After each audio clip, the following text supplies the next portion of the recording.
ఓం శ్రీ గురుభ్యో నమః. యో గురు సా శివ ప్రోక్తో యశివ సా గురు స్మృతః వికల్పం యస్తు కుర్వీత సనరో గురు తల్పగః. తాత్పర్యము: ఓ పార్వతి, పరమాత్మ స్వరూపమును తెలియజేయునట్టి గురువు ఈశ్వరుడుగాను, ఈశ్వరుడు గురువుగాను చెప్పబడినది.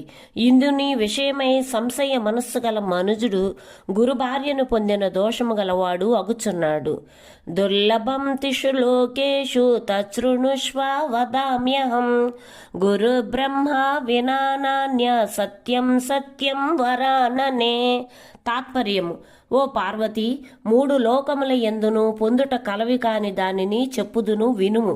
పరమాత్మ స్వరూపమును తెలియచేసేడు గురువు పరమాత్మ స్వరూపుడే గాని అన్యుడుగాడు.